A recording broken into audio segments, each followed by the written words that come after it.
Ayun mga kapunsoy, isang mapagpalang umaga sa atin lahat. Ngayon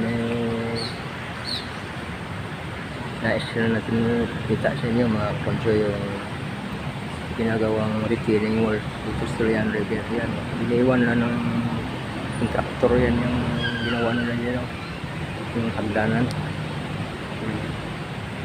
Unti-unti na kumuha doon sa baha. Kayo nang bahala dyan mag-comment mga kapunsoy kung approve ba sa inyo yung trabaho na yan. Iniwan na yan nila yung retaining wall nila pag hindi ba nila tinapos. Diba kapunsoy, rip-rap lang ginagawa nila, hindi naman yan buhos sa ilalim yung tulay kasi may Tulian River yan mga kapunsoy. Doon diba yung bahagi na yung mga kapunsoy, yun ang bumagsak na retaining wall dahil siguro hindi na tayo nang bahala mga kapunsoy. Kabila ng kapunsoy ganun din, hindi naman yan buhos mga kapunsoy, ano lang sinasintadahan na nila. Ayun, punta sana tayo yung mga kapunsoy kaso lang malayo mga kapunsoy.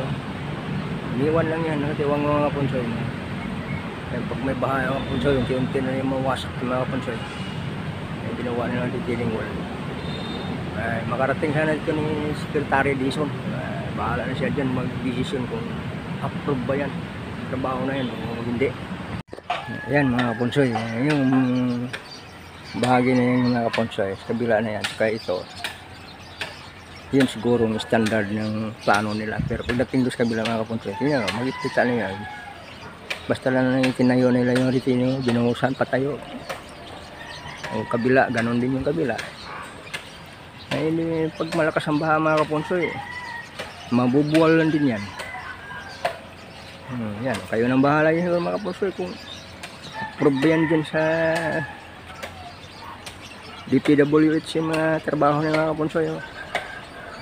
Yung mga retaining wall ginawa nila. Ito mga kapunsoy, medyo tama siguro yan sa plano nila. Kapatid yung kabila. Na pagdating doon mga kapunsoy, basta na lang yung retaining wall nila tinayo, buhos. Ganon din sa kabila, kabilaan, ganon lang din mga kapunsoy. Kayo nang bahala yung mga kapunsoy kung nasunod ba yung original na standard na plano nila. Malalaman natin yung mga kapunsoy kung tapos na yung trabaho nila dyan. Yan pa kapunsoy, iniwan nila din yung kapunsoy na hindi pa tapos yung kapunsoy. Ayun sana yan, may mga trabaho.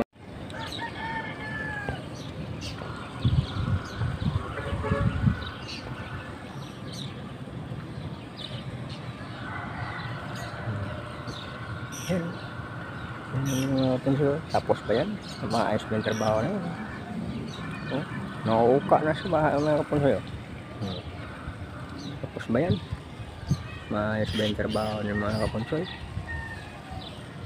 Kanaway na ako, ay ibon ang dami, nangangain ng mga isda mga kapunsoy. Ang dami-daming ibon. Kapunsoy, may gumagawa din mga kapunsoy. Tingnan nyo mga kapunsoy kung anong mangyayari dyan sa trabaho na yan. Yan, hanggang doon ba yung mga kapunsoy? Hanggang doon.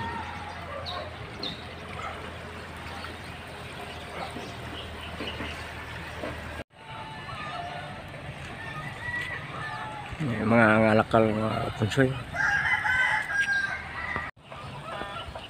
Yan mga kapunsoy, yung ginagawa natin yung mga retaining wall mga kapunsoy. Babantayan natin yung mga kapunsoy mula doon mga kapunsoy. Yan yung ginukumpis sila doon, ginagawa naman yung kapunsoy dyan, ang ababay mga kapunsoy.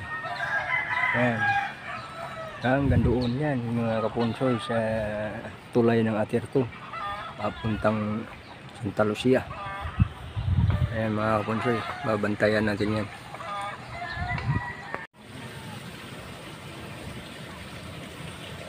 tulay mga kapunsoy. Tulay ng aterton yan mga kapunsoy. Yung bahagi na yan, yung gagawin naman nila ng refracting. Retaining wool.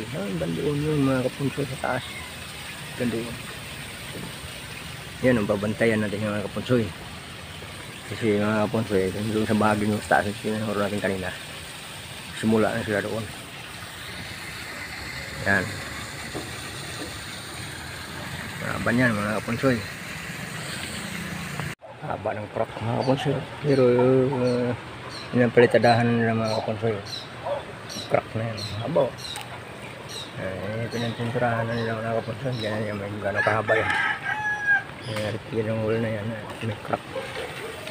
Hanggang doon. Yan.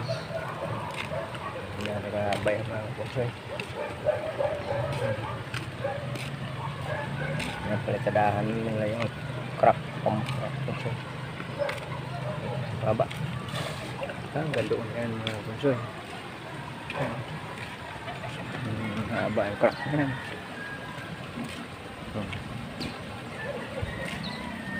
Yan mga kapunsoy. Bahala dyan mga kapunsoy. Mag-comment. Tama ba yan? Hanggang dyan mga kapunsoy.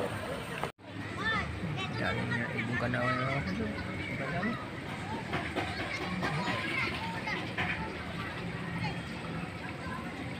Nagpipistahan nila yung ibong maliliit.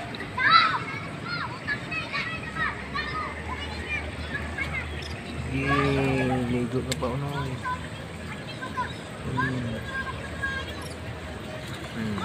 Habang binabato mo yung ibong, malapit sa halo.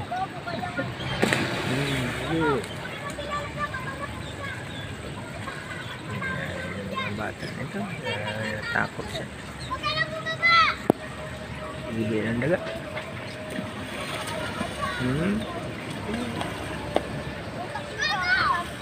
Yan doon mga kapunsoy. Ang dumi-dumi ng ilog na yun mga kapunsoy.